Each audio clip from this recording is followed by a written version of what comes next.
Trapiches, farrapos, filhos da mesma agonia. E a cidade que tem braços abertos num cartão postal, com os punhos fechados da vida real, lhe nega oportunidades, mostra com a cintura do mal. Alagados, Trenchtown, favela. Fala pessoal, tudo bem? Fabiano Caprio. Hoje nós estamos aqui com um amigo querido Renato de Jesus, que é advogado, foi ex-presidente do Rotary Vila Belmiro, fez um trabalho bem bacana aí, né, na sua gestão.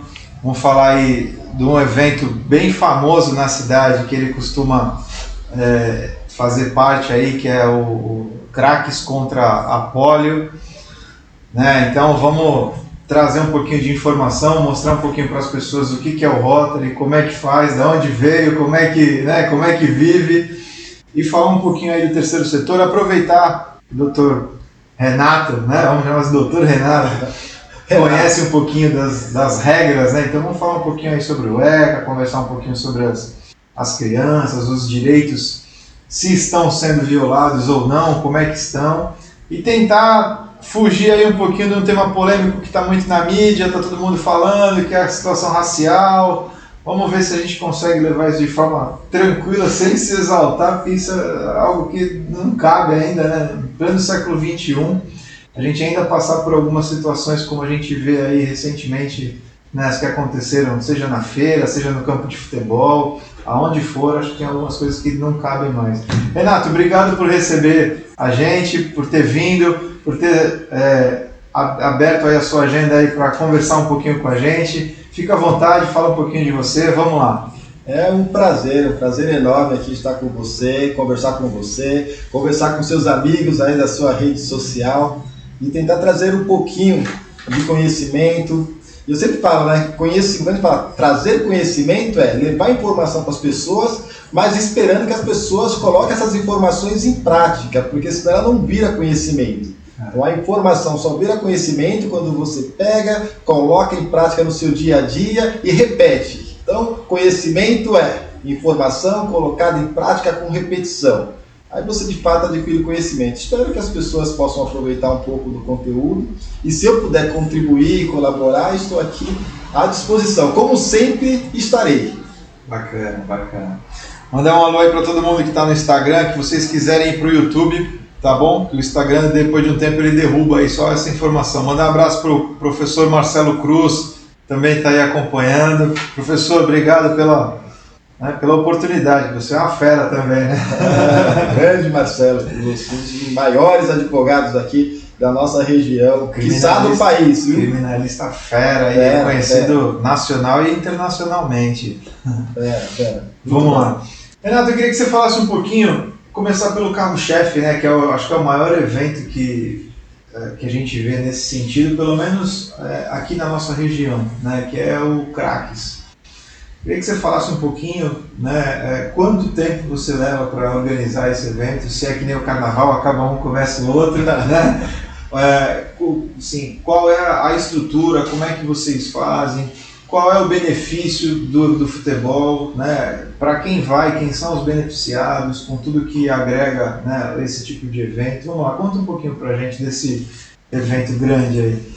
O evento Craques contra a Polio, para quem não conhece, o Craques contra a Polio é um futebol solidário que a gente realiza geralmente no campo do Santos Futebol Clube, na Vila Belmiro, mas é um evento solidário. A gente procurou unir duas paixões, que é ser solidário e ajudar as pessoas, então por isso a temática Craques contra a Polio, e a poliomielite é uma doença nefasta que acaba paralisando as crianças. É uma doença que já foi endêmica, hoje ela está controlada, mas a gente não pode descuidar, porque enquanto tiver uma criança no mundo com esse vírus da paralisia infantil, todas as demais estão em risco, porque essa doença ela circula com muita facilidade. Daí a importância do combate à poliomielite. E o Rotary tem esse combate à poliomielite como uma bandeira principal já há muitos anos.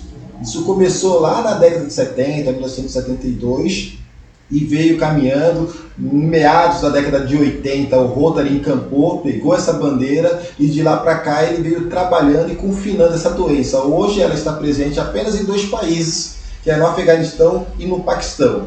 E por que nós pensamos no CRAX contra a polio? Que é justamente para ajudar a arrecadar fundos para o combate a essa doença no mundo. Então a gente faz um evento para ajudar todas as crianças do mundo. Como é que surgiu isso? Surgiu a partir de um sonho. Quando eu fui convidado a ser presidente do Rotary Clube Santos Vila Belmiro, eu pensei, poxa, o que eu posso fazer para contribuir efetivamente para melhorar a vida das pessoas? E aí então a gente acabou pensando nesse projeto. Seria reunir os craques do futebol, e você sabe que o futebol é uma paixão nacional, com as pessoas que têm boa vontade.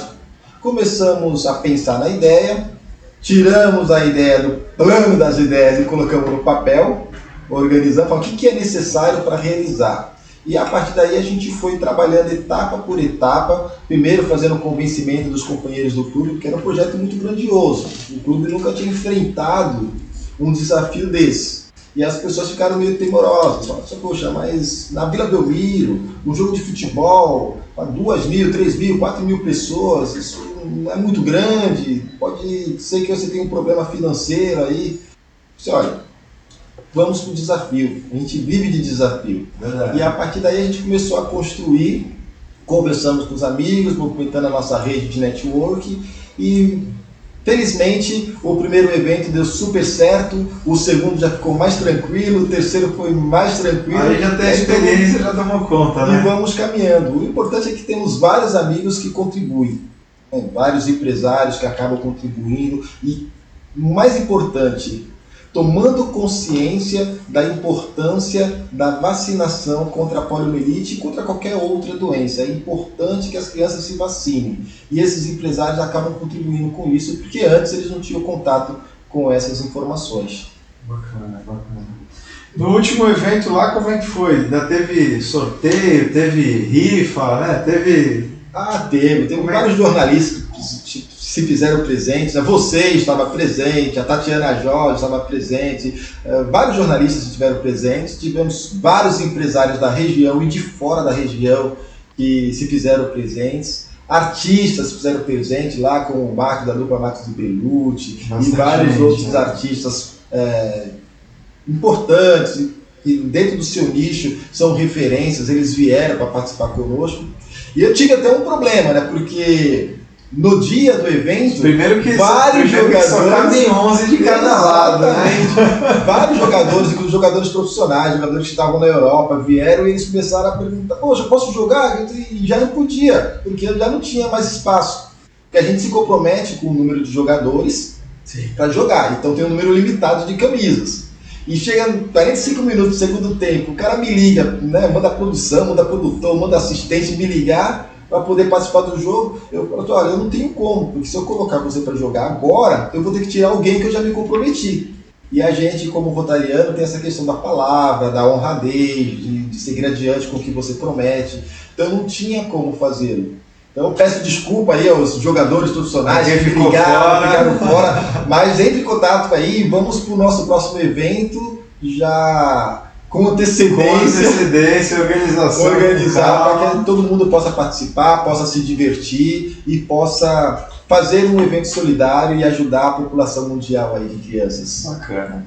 Renato, contar um pouquinho, né? Vou deixar que você fale aí.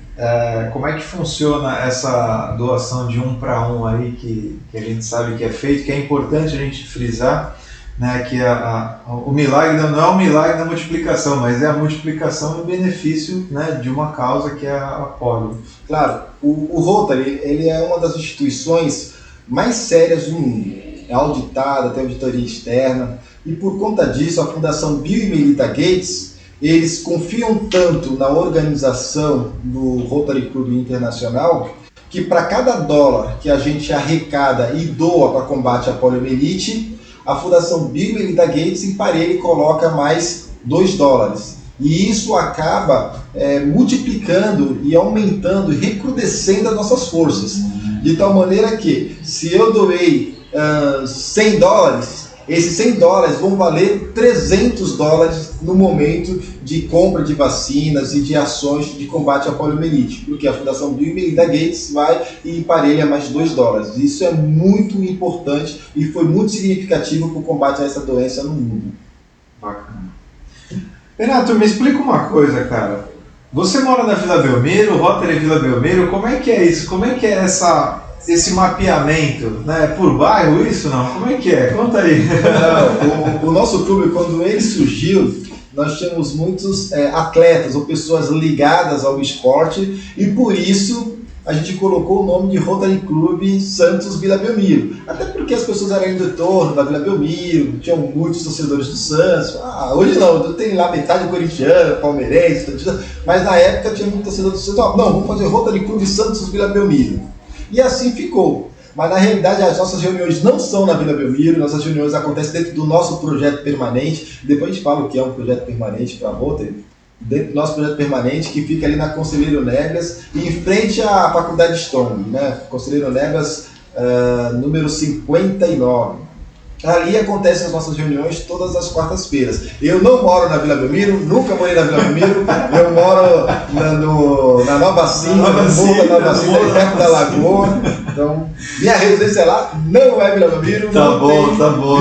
Mas sou santista, gosto da Vila Belmiro, tenho muitos amigos na Vila Belmiro e estudei na Vila Belmiro, mas não sou da Vila Belmiro. Bacana.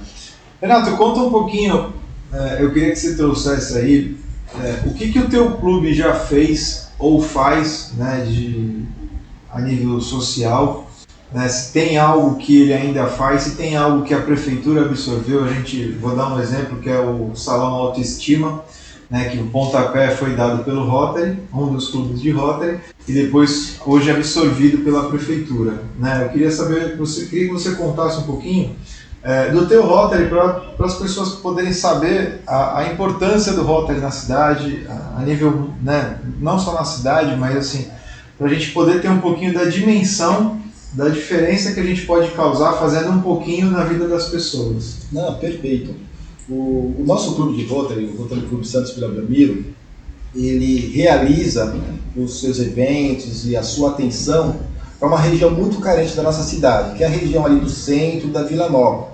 Por isso que a gente se reúne ali no comecinho da Conselheiro Neves, no número 59, onde tem um projeto, que é o nosso projeto permanente, que é a creche Cantinho Alegre, a Cruzada das Senhoras Católicas. Ali a gente mantém vários projetos. Um dos projetos permanentes nosso é justamente essa creche Cantinho Alegre, que por conta dele a gente acaba atendendo 311 crianças carentes daquela região, que estão em estado de vulnerabilidade social, e ali a gente dá para elas uma educação de qualidade, tal qual elas estivessem em qualquer outra escola particular. Elas entram logo cedo na nossa creche, tem 5 refeições diárias, e muitas dessas crianças, a única refeição que ela tem no dia são as refeições que ela faz dentro da creche. Tamanha a vulnerabilidade social dessas crianças. E ela tem todo um atendimento lá com nossas diretoras, nossas professoras, são quase 60 colaboradores que estão ali dando atendimento diário para essas crianças. E a prefeitura, de fato, ela é parceira nossa nesse projeto. Por quê? Porque nós temos um projeto de contraturno. E no contraturno, a prefeitura também acaba auxiliando. Mas é evidente que esse auxílio que a prefeitura dá não é suficiente para manter a qualidade desses projetos. E daí a necessidade de nós fazermos várias outras ações, como, por exemplo, a tainha, que a gente sempre faz, é uma tainha famosa aqui na cidade, por conta da sua qualidade, por conta da tradição que já adquiriu. Muitas pessoas, rotarianos ou não, participam, adquirem seus ingressos. A gente faz caranguejada, a gente faz lá uma meca que também é muito conhecida, muito saborosa. Uma série de eventos. Esses eventos que não precisam ser necessariamente ser do Rotary para participar. Não necessariamente. E as pessoas gostam de participar, porque a sociedade como um todo, ela tem um espírito solidário. Ela quer ajudar, ela quer contribuir, só que ela tem receio de contribuir, de encontrar uma entidade que seja séria para que ela possa efetivamente ali contribuir, dar o seu esforço. Porque é difícil você trabalhar o mês inteiro, amealhar aquele seu dinheirinho e depois você vai ajudar uma entidade onde tem um gestor que não tem um perfil adequado, acaba desviando recursos. E no Rotary as pessoas têm certeza absoluta que isso não acontece por conta de toda a história do Rotary, por conta da qualidade dos seus membros, por conta da auditoria externa que existe e por conta de toda a seriedade que há no Rotary Club. Bacana. Esse espaço que vocês mantêm ali, na verdade, como é que isso começou? Qual foi a ideia? O pontapé já existia, vocês abraçaram? Já existia e a gente abraçou. Já existia e assim que o clube foi fundado, o clube procurou um projeto, na verdade ele foi procurado pela diretoria dessa cruzada das senhoras católicas, só que quando o clube abraçou, a entidade estava meio que sucateada. Então nós tivemos que ter aí muito esforço para colocar a entidade na qualidade que ela tem hoje, tanto de estrutura quanto de pessoal, para que efetivamente a gente pudesse levar qualidade para essas crianças. E é bem bacana, com todos aí os seus web espectadores, que agora é web espectadores aí, o pessoal, todos estão convidados a conhecer o projeto. Nós tivemos uma atuação bastante significativa na pandemia. Sabe por quê? Porque na pandemia, evidentemente, nós tivemos que fechar as portas, como todos tiveram. E aí, muitas das mães batiam as portas da nossa entidade lá para pedir alimentos. Por quê? Porque as crianças daquela região se alimentavam dentro da instituição. Com a instituição fechada, elas não tinham que comer em casa. E aí a gente iniciou um trabalho de doação de cestas básicas, de doação de alimentos, de refeições. Então nós doamos efetivamente muito alimento durante a pandemia e ajudamos muita gente ali daquela região da Vila Nova, da região do centro. E foi bem bacana, que inclusive o nosso governador do Rotary participou na época de algumas doações e ele ficou bastante emocionado, porque ele viu na prática e ali no dia a dia como é que funciona o servir efetivamente a comunidade. Eu acho que quando você participa no dia a dia assim, de um trabalho como esse, é muito gostoso, muito gratificante. É fora do normal. A gente é mais ajudado do que quem está sendo ajudado, né? Sim. Você fica com a alma leve, fica com sua mente voltada para o bem. É bom que você acaba virando, a gente fala de uma referência boa, né? Referência boa, isso aí. A sociedade precisa de bons modelos. Modelo de coisa ruim está muito fácil, a gente vê a todo momento, na internet mesmo a gente encontra, na TV a gente encontra, a gente precisa de bons exemplos, de coisas que dão certo, de coisas que de fato levam as pessoas para frente. Bacana você ter entrado nisso, Renato. Como você enxerga a importância da participação das pessoas nessas atividades, né? Seja ela no Rotary, seja ela no evento que o Rotary faz, enfim, qual é a importância dessa participação, assim, que a gente percebeu que de um tempo para cá a gente tem perdido um pouquinho da vontade, né, da responsabilidade. Não, eu não vou porque eu não quero, tal. Como é que você enxerga isso? Qual é o seu ponto de vista dentro de um trabalho que a gente sabe que tem um impacto muito grande? É cansativo, né? O trabalho é cansativo. E o nosso cérebro, o ser humano, ele evita tudo aquilo que gasta energia. Então, se você puder evitar o que gasta energia, você vai fazer. Então, o seu cérebro diz, não, fica aí no seu sofá, que é mais tranquilo. Mas, a partir do momento em que você vê o resultado, o impacto que você causa na vida das pessoas e do benefício que isso causa na sua alma, inclusive para torná-la uma pessoa mais próspera, aí você vai. Você vê que vale a pena você gastar aquela energia. Então, o que a gente precisa mostrar para a sociedade como um todo é o bem que ela pode fazer na sociedade, na vida das outras pessoas e na sua própria vida. Porque na medida que a gente ajuda o próximo, a gente está se ajudando também. Aliás, está se ajudando muito mais do que quando a gente está ajudando o próximo. Bacana. Renato, eu queria aproveitar essa situação, né, do seu conhecimento. A gente está, esse ano é um ano né, que a gente vai ter a oportunidade aí de fazer algumas escolhas, e uma delas é a proteção das crianças, enfim, que a gente, né, vem trabalhando isso. No seu dia a dia, né, tanto no seu dia a dia profissional quanto no seu dia a dia social, o que mais você enxerga no sentido de perder né, no caso não seriam nem os direitos, mas de perder o espaço onde a criança, de forma geral, não está sendo atendida de alguma forma? Aonde você sente mais essa situação? Eu acho que na sociedade como um todo. Primeiro que as pessoas precisam entender, o ECA, que é o Estatuto da Criança e Adolescente, é uma legislação muito boa. É uma legislação muito boa.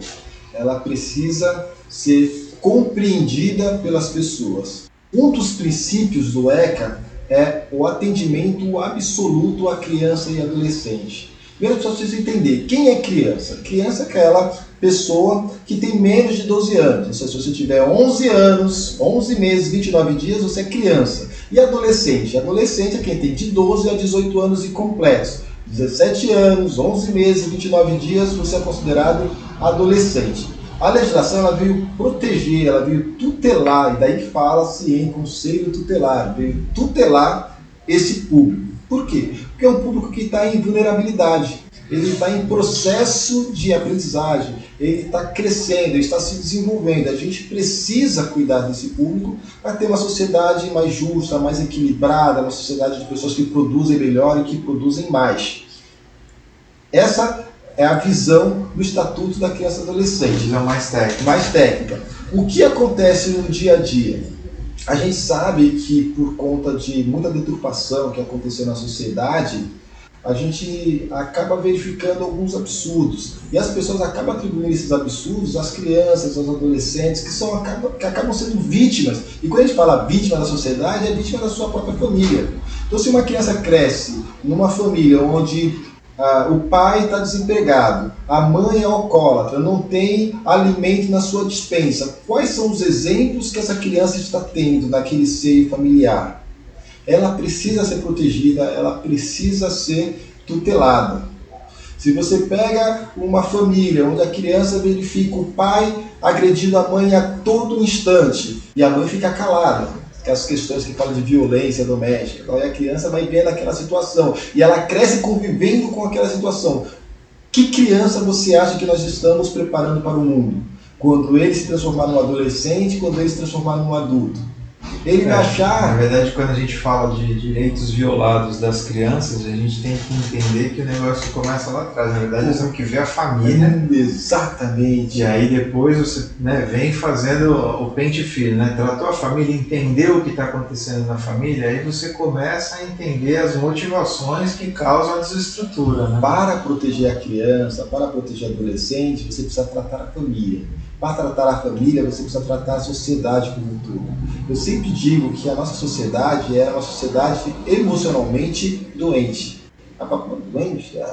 Se você pegar o conceito de saúde da Organização Mundial de Saúde, ela diz o seguinte: saúde é um estado de completo bem-estar físico, mental e social, não apenas ausência de doença. Essa é a definição da Organização Mundial de Saúde para a saúde.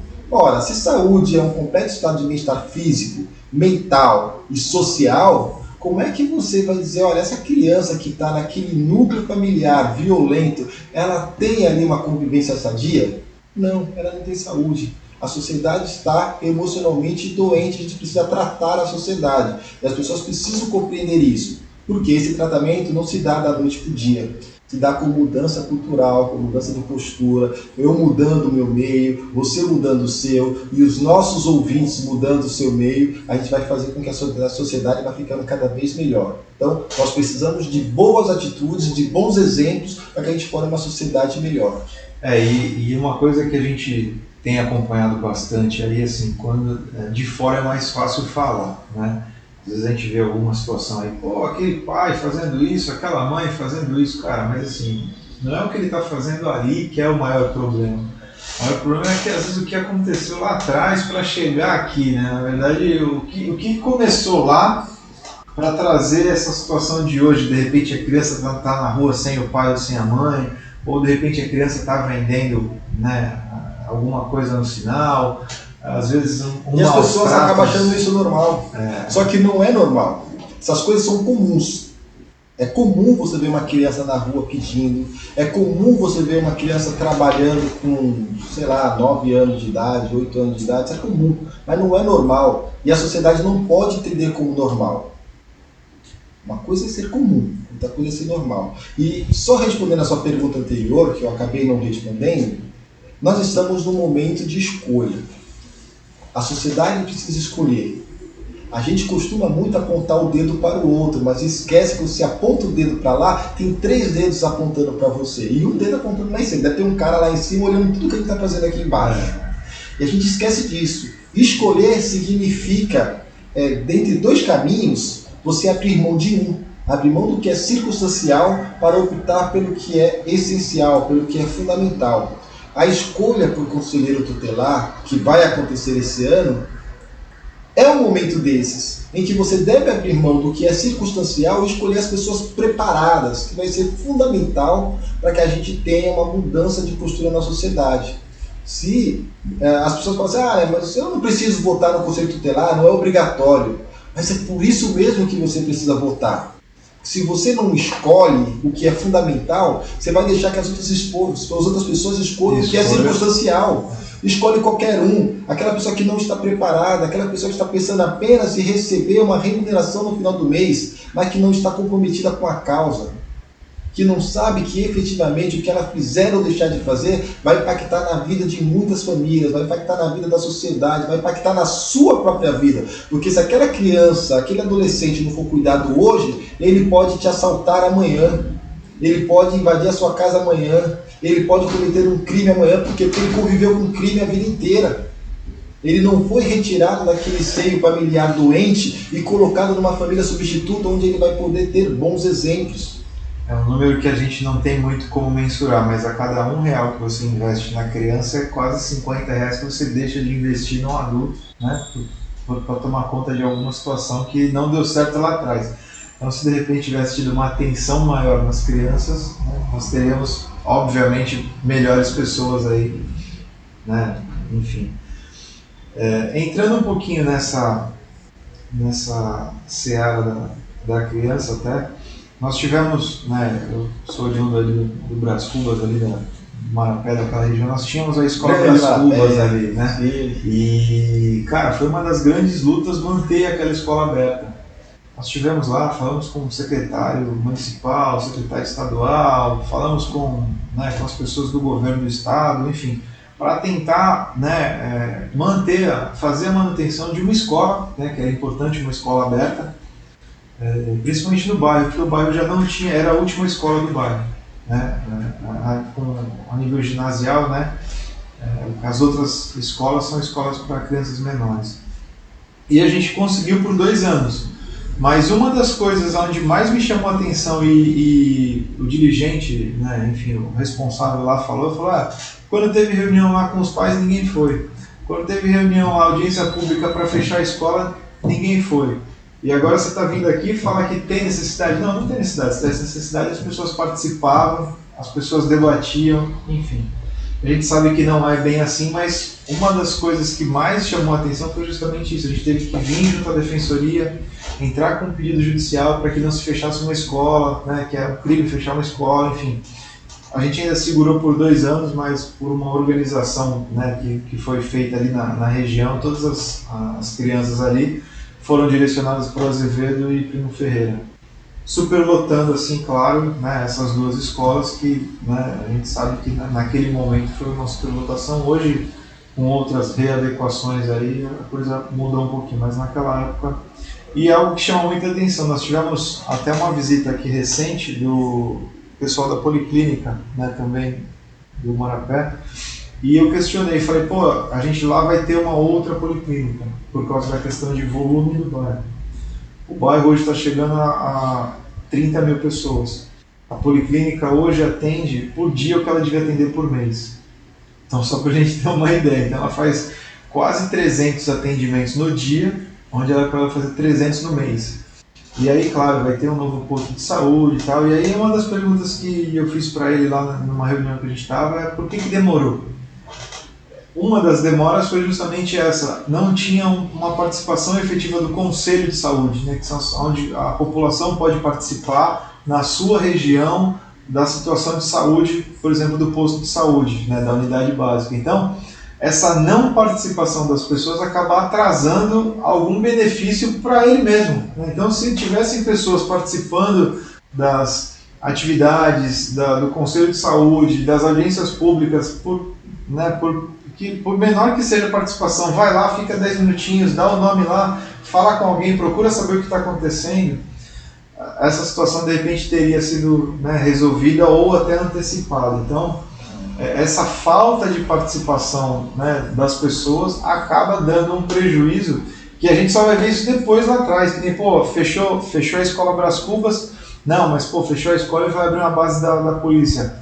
A base da polícia também é importante, mas acho que mais importante do que a base da polícia seria manter uma escola, né? Então os pesos são extremamente diferentes. Não que não é importante, não é importante, mas se você conseguisse manter uma escola, principalmente daquele tamanho, por exemplo, nós perdemos o Brás Cubas, mas nós ganhamos uma base da Polícia Militar e nós ganhamos uma unidade de atendimento para crianças especiais. Cara, ótimo, bacana, só que eu acho que a gente podia ter esse trabalho dessa assistência nessas crianças especiais dentro da escola. Então isso é algo que a falta de participação, nós perdemos aí a oportunidade de ter de repente uma FATEC, por que não? Né?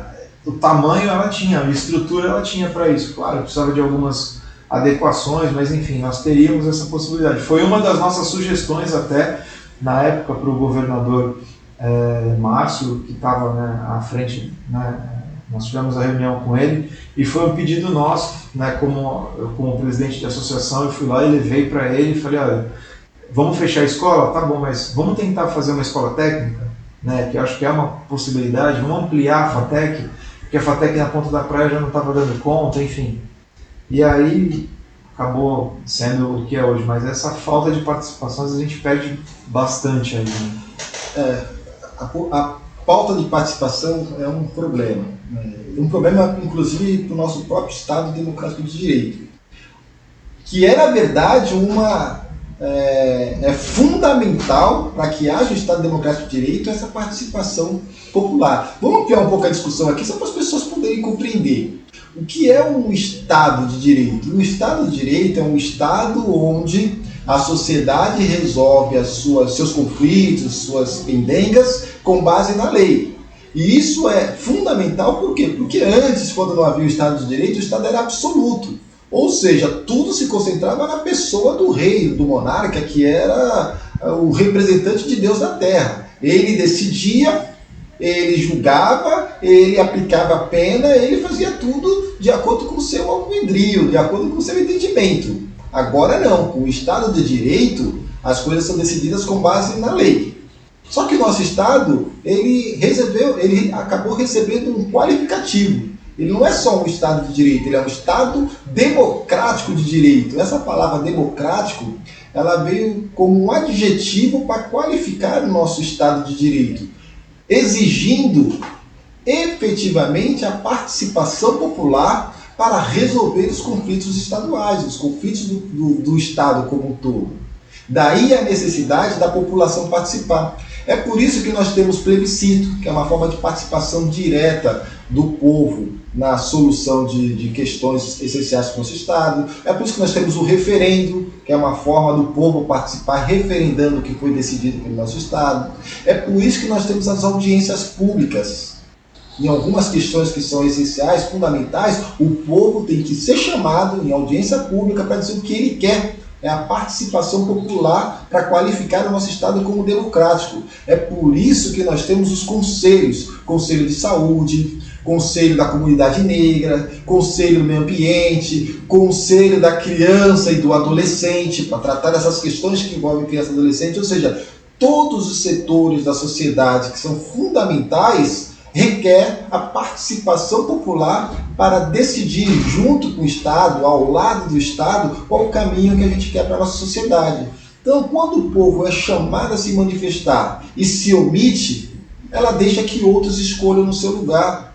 Na questão que você citou aqui, na escola Brás Cubas, de repente a população acha que manter a escola ali seria algo essencial, fundamental para o crescimento do bairro, para que o bairro tenha jovens mais preparados para enfrentar o futuro. Mas no momento que foram chamados a participar, eles deixaram que outros decidissem. Eles não foram lá. E aí as coisas acontecem do jeito que você não quer. Eu estudei no ensino médio no Primo Ferreira. E eu lembro que para entrar no Primo Ferreira, você precisava fazer vestibulinho. Tamanha qualidade de ensino que tinha naquela escola. Alunos de várias outras escolas, de escolas particulares, eles prestavam vestibulinho para conseguir uma vaga no Primo Ferreira. Eu fui um desses alunos que fez vestibulinho e entrei estudando no Primo Ferreira. E a qualidade excelente, formaram jovens maravilhosos. Hoje parece que não existe mais isso, entra qualquer um, ou seja, o nível foi caindo, você vai nivelar por baixo, pelo contrário, você tem que nivelar por cima. O Brás Cubas tinha que ficar onde ele estava, o Primo Ferreira tinha que ficar onde ele estava, com investimento para que o Primo melhorasse, para que o Brás Cubas melhorasse, para que o Azevedo melhorasse, porque se investir na educação, você está investindo na formação dos nossos jovens para o futuro. E é um momento onde se requer e se exige maior investimento, porque é aí que você forma as bases das crianças, é aí que você forma as crenças que vão determinar nossas ações na juventude, as nossas ações na vida adulta. Se você cria crenças limitantes nessa fase, certamente você terá adultos limitados. Não, com certeza. E só para você ter uma ideia, o que mais me incomodava, e incomoda até hoje essa situação, né? Não é que fechou o Brás Cubas, não. Você está fechando uma escola que tinha 2 quadras, né? Tinha quadra de dentro, tinha uma quadra menor do lado de fora, tinha espaço físico. Que só por isso já não deveria ter sido fechado. E aí você deixou, por exemplo, uma outra escola, vou dar um exemplo simples, Olavo Bilac ou o Ayrton Senna, que são 2 escolas ótimas, bacana, legal. Só que não tem espaço físico, não tem o pátio, é pequeno, é reduzido. Então, veja só, se a gente fizesse a transferência de uma delas, ou do Olavo ou do Azevedo, para onde... Olha a qualidade que nós teríamos aí para as crianças, porque nós teríamos espaço de quadra, nós teríamos a manutenção de uma escola e de repente a ampliação das vagas. Então, algumas coisas que a gente vê, às vezes você fala, pô, mas aqui vai ser uma escola, aí acaba acontecendo o que a gente vê em algumas escolas aqui em Santos, que ainda bem que conseguem fazer, mas em outros lugares nem conseguem. Que é o contraturno, né? A criança sai de um lugar e vai para outro, ou vai fazer atividade física e volta, às vezes dentro do mesmo período, porque às vezes é próximo, mas e quem não tem essa facilidade? Então eu achei por isso que é algo que ainda me incomoda um pouco, porque assim, a gente tinha outras possibilidades, mas enfim. Mas a gente precisa efetivamente de ativistas sociais, de pessoas envolvidas com a causa da criança e do adolescente, que estejam aí nos lugares adequados para poder levantar essa bandeira e lutar para que a gente tenha uma educação de qualidade, um tratamento adequado e que efetivamente respeite o que determina o ECA, que é tratar a criança e adolescente com prioridade absoluta.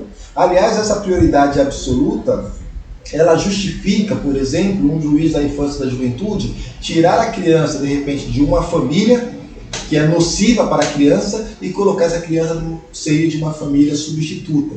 Justamente por quê? Porque ela deve ser tratada com absoluta prioridade. Não é o interesse do pai e nem o interesse da mãe que o juiz precisa olhar ali. Ele vai olhar o interesse da criança, do menor de idade, daquela pessoa que efetivamente precisa de tutela, porque ela não pode se proteger sozinha.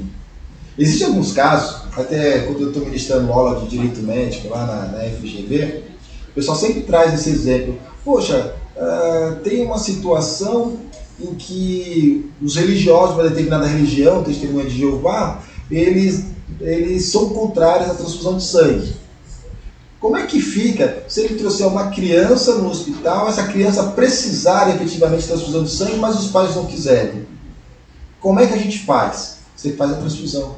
E por que você faz a transfusão? Porque a lei te ampara para isso. Quando você vai cuidar de criança, O interesse que você precisa analisar é o interesse da criança, não é o interesse do pai nem da mãe. O pai é testemunho de Jeová, a mãe é testemunho de Jeová, mas a criança ela não tem maturidade ainda para optar se ela é ou não é daquela religião específica. E naquele caso, havendo a necessidade, você deve sim fazer a transfusão, ainda que seja contra a vontade do pai, contra a vontade da mãe. Porque você deve atender com absoluta prioridade o interesse da criança e do adolescente. Para você ver como é importante conhecer o ECA, como é importante conhecer essas normas, como é importante você conhecer o princípio de como as coisas devem funcionar. E daí a importância da sociedade como um todo conhecer e aplicar efetivamente. Porque não basta só obter informação, você tem que aplicar na prática para virar aí uma nova habilidade. Vou te dar um exemplo de informação que às vezes tem tanta coisa acontecendo que a gente nem sabe. Por exemplo, nós temos até um conselho chamado Conselho de Alimentação Escolar, quer dizer, que é uma oportunidade da sociedade participar do que vai passar, enfim, na merenda da escola. Então, olha só, até isso nós temos. Essa questão dos alimentos transgênicos, a gente tem muita coisa para ser discutida aí. E, cara, e a gente vê que, assim, oportunidade de participação tem, né? Vai da sociedade, enfim, querer ou não ocupar o espaço. É aquilo que você falou, quando você não vai, alguém vai por você. Então, esse é um... de repente, se você não quer participar diretamente, num caso, por exemplo, da criança e adolescente, você não precisa estar diretamente lá atuando. Mas vote, por exemplo, no Conselho Tutelar em alguém que efetivamente vai fazer, que é alguém comprometido com a causa, alguém que já tem mostrado que se interessa verdadeiramente pelo assunto, que tem história de atuação. E aí você fala, bom, eu não estou lá, mas eu coloquei um representante meu que vai falar por mim diante dessas situações. É como se quando você estivesse votando no conselheiro tutelar, você estivesse entregando uma procuração para um advogado, que vai falar por você. É como se estivesse dando um mandato para que a pessoa fale. É a ideia do voto consciente, né? A mesma coisa quando você vai escolher um presidente, um representante, um síndico, né? É a mesma ideia. Então participa, escolhe, né? Avalia. É aquilo que você falou, é uma procuração que você está dando, é uma carta em branco que você está dando para alguém que vai te representar. Mas se você não vai nem na reunião de síndico, você vai falar que o síndico é ruim? Exatamente. Não dá, né? Eu acho que não cabe. É umas coisas que a gente acompanha que não cabe. Aí você me diz, né? A pessoa precisa ter metas, ter objetivos, saber para onde vai. Você não sabe para onde você quer ir, qualquer caminho serve. A pessoa diz, não, por aqui, a pessoa vai por lá, bate a cara na parede, cai no penhasco, você não sabe por onde está indo. Verdade. Renatão, nós estamos chegando aí nos 40 minutos aí de conversa. Mas já estamos bem avançados aí, mas eu queria aproveitar a oportunidade. Queria que você falasse um pouquinho de algo que vem de forma infeliz, né, acontecendo de forma recorrente. A gente já, né, no século XXI, eu já passei isso na pele com uma das minhas filhas. Eu sei o quanto isso incomoda quando a gente vê, quando não é com a gente. Quando é com a gente, então, às vezes a gente fica tão incomodado que às vezes a gente toma ações que não deveria, ou às vezes a gente não consegue nem tomar reação porque a gente não acredita que aquilo está acontecendo. Você fala, cara, não é possível acontecer um negócio desse. Mas eu queria que você falasse aí um pouquinho, porque eu acho que é um tema polêmico, importante da gente trazer essa discussão, que é essa situação, recorrência das pessoas se fazerem diferença por causa de uma tonalidade de pele. Ah, porque é preto, porque é branco, porque é amarelo. Cara, não vamos nem entrar na situação que foi trazida aí, mimimi, não pode chamar de negão, não pode chamar de preto, ou de preta, ou de branco, ou de branca, não. Eu acho que você pode fazer isso, desde que você tenha intimidade, desde que você faça com respeito, desde que você tenha a liberdade com a outra pessoa. Eu acho que eu tenho, cara, muitos amigos, né, que são de tonalidades diferentes, vamos falar assim, não tem problema, tonalidades diferentes, e que alguns eu sempre, na escola, na rua hoje, pô, e aí negão e tal. Dependendo da situação, se a pessoa não tem essa liberdade, não tem essa situação com você, pode acabar sendo uma situação que você fique mal visto, mas é uma situação entre as pessoas. Mas da forma que está acontecendo, não é uma situação entre as pessoas, né? Nós tivemos aí um jogador que foi, né, agredido verbalmente dentro de campo. Agora nós tivemos na feira uma senhora que foi, pelo que tudo se parece, né, a gente sabe que toda a história tem 3 lados, né, o de um, do outro e a verdade. Então, mas o que se parece aí também foi, né, ofendida. Como é que você vê esse cenário de hoje, cara, principalmente você sendo advogado, estando na pele, né, sendo preto, sendo de cor diferente, de cor escura, vamos falar assim, mais do que as pessoas falam. Nós tivemos recentemente num júri, né, uma audiência, onde o advogado foi servir a água, e aí teve uma situação de que ele não estava ali para servir e tal, e aí foi posto para fora da audiência. Cara, assim, eu acho que assim, eu acho que era de tocar e descer, porque o mundo tá louco, é mais ou menos isso. Eu queria que você falasse um pouquinho desse cenário todo, que assim, às vezes a gente tem que tomar cuidado para falar, porque, né, tudo pode gerar um transtorno, uma bola de neve, então a gente tem que tomar alguns cuidados para falar. Então, mas eu queria te ouvir um pouquinho desse outro lado. Vou botar o tema que nós já tratamos aqui hoje. Quando eu disse para você, por exemplo, o conceito de saúde que é trazido pela OMS.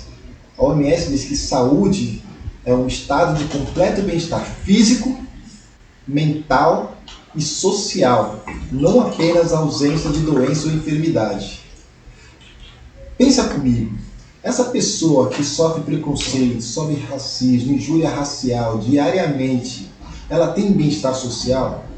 Se ela não tem bem-estar social, a saúde, que é um direito constitucional, fundamental, garantido pela nossa Constituição, não está sendo reservada a essa pessoa. Poxa, mas é tão grave assim? Aliás, a título de informação aqui para os seus web espectadores, a legislação mudou no início desse ano. Teve uma alteração legislativa, veio a Lei 14.532, que modificou e pegou o crime de injúria racial e equiparou ao crime de racismo. A pena aumentou. Agora a injúria racial tem pena de 2 a 5 anos de reclusão. E as pessoas pensam assim, não, mas foi só uma brincadeira, eu fiz uma zoação, que não sei o quê. Na verdade, se a intenção era de zombar, se era de diversão, se era de recreação, se esse era o intento, se esse era o contexto, isso funciona como um aumento de pena, é um agravante. A pena aumenta de 1/3 a metade, se o contexto era o contexto de zombaria, de recreação, de diversão. Por quê? Porque você expõe a outra pessoa a situação de humilhação, de vergonha e até de medo. Você pode gerar naquela outra pessoa síndrome do pânico. Tamanha gravidade. Aí as pessoas, mas é tão grave assim? É tão grave assim. Quando eu ministrava aula na Faculdade Zumbi dos Palmares, que era uma faculdade lá em São Paulo, voltada para esse público de pele preta. Tinha algumas pessoas de pele clara, mas a grande, esmagadora maioria eram alunos de pele preta, que era justamente para que essas pessoas adquirissem formação e fossem para a sociedade, enfrentar seus desafios em pé de igualdade com qualquer outra pessoa, que é o que deveria ser. E aí uma aluna minha, ela veio e falou, puxa professor, eu passei pelo processo seletivo de um emprego, um processo seletivo difícil, e eu passei. Fui trabalhar. No primeiro dia do trabalho, desempenhei meu papel e o meu patrão chegou ao final do expediente e disse, olha, parabéns, você foi muito bem hoje. Amanhã você venha com o cabelo alisado. Olha a agressão que ele fez àquela mulher, ele nem sabia que ele estava fazendo uma agressão a ela. Porque a mulher poderia vir com o cabelo alisado, se fosse uma opção dela. Tem muitas mulheres de pele preta que elas alisam o cabelo, porque elas querem alisar e não como uma condição obrigatória para que ela pudesse exercer o seu mistério, exercer o seu trabalho. Isso é uma agressão. E o patrão falou com uma naturalidade tão grande que ele não percebeu o que ele estava fazendo. Isso é o chamado racismo estrutural. Já está dentro da pessoa, já está incutido na pessoa. Como é que você quebra isso? Como é que você muda isso? Você tem que mudar a cultura.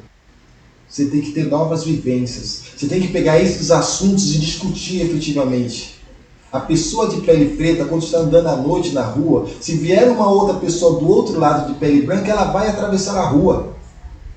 Na grande maioria das vezes, com medo de um possível assalto que ela criou na mente dela. Por quê? São crenças que ela criou ao longo da sua vivência. E que se a pessoa tem pele preta e está andando na rua à noite, ela possivelmente vai me assaltar. Crença. Imagina o constrangimento dessa pessoa de pele preta. Imagina o constrangimento dessa pessoa de pele preta quando entra no supermercado e o segurança já vem atrás, achando que de repente ela pode furtar alguma coisa. Não, ela está entrando como um consumidor qualquer. Vai pegar o produto que ela quiser e vai pagar no caixa normalmente. Como tem que ser. Você começa a compreender que coisas que são consideradas normais, na verdade elas são comuns. Acontecem sempre, mas não são normais e não podem ser encaradas como normais. E a gente tem um papel importante na discussão dessas questões para ajudar a mudar a sociedade. Cara, é bem isso que você falou, né? São crenças. Eu tive recentemente numa audiência pública e eu fui porque o título eu achei, no mínimo, curioso, né? O título da audiência pública falava assim: aumento da violência e criminalidade devido ao aumento da população de rua. Eu falei, cara, mas um tema não tem a ver com o outro. Mas vamos lá para ver o que é, né? Correlação. Aí, beleza. E justamente isso foi o que me chamou a atenção lá. Quando eu tive a oportunidade da palavra lá, foi uma das coisas que eu falei, bom, a polícia vai correr atrás de bandido e nós vamos falar do pessoal em situação de rua que é mais vulnerável, enfim. E aí fiz alguns questionamentos lá tal, e levantei essa situação para o responsável, né, lá, que era um vereador, e falei da nomenclatura. E falei que não cabia, porque uma coisa, né, não cabia na outra, enfim. Mas a gente vê até a dificuldade das pessoas, né, em ocupando cargos, né, maiores de representação e ter uma dificuldade no esclarecimento, às vezes, de uma coisa simples. Ele até podia colocar, olha, vamos falar de uma audiência pública para falar de violência e para falar de morador de rua. Tá bom, ponto. Não fazer uma frase só como se um fosse a culpa. Cara, não, para. Espera, respira, põe uma vírgula e coloca um E e tal. Dá uma pensada um pouquinho, que, cara, isso chamou muita atenção. E assim, não foi só eu, né? Eu fui uma das pessoas que, eu acho que, na verdade, eu abri a porta desse cenário. Porque a primeira coisa que eu falei, não, eu queria falar sobre o tema, né, da audiência, que acho que uma informação é diferente da outra. Não dá para falar do azul sem dar o amarelo, tá? Enfim. Não é misturando tudo, e acho que é bem isso, né, cara? O problema está aí, né? Está no pensar, aquilo que eu falo, a gente tem 100 bilhões de neurônios, as pessoas não utilizam e limitam seu potencial, porque elas não querem pensar, não querem raciocinar, não querem se desenvolver. Nós estamos constantemente nos desenvolvendo, mas se você não procura fazer uma leitura simples, uma interpretação simples de texto como essa que você apresentou, aí não dá, né? Aí diria que a sociedade está perdida. Cara, Renatão, eu queria agradecer, né? Já estamos aí chegando a 1 hora aí de conversa. Opa. Queria agradecer a tua presença, agradecer a tua experiência, a tua vivência aí, né? Tanto no lado jurídico quanto no lado social, que eu acho que é importante a gente trazer o que vem acontecendo na sociedade, que beneficia a sociedade, né? Essas ações, assim como o Rotary e tantas outras que fazem o diferencial na sociedade de forma geral. Eu queria agradecer aí novamente ao seu tempo, a sua disponibilidade, ao seu conhecimento de conversar aí com a gente. E aí deixar o microfone aberto para você mandar o recado que você quer, fazer o pedido que você quiser aí, para todo mundo que está acompanhando aí a gente. Quero inicialmente agradecer pelo convite, dizer que fiquei muito feliz em poder compartilhar esse espaço com você. Quero te parabenizar por manter um espaço de discussão desse, que é extremamente importante.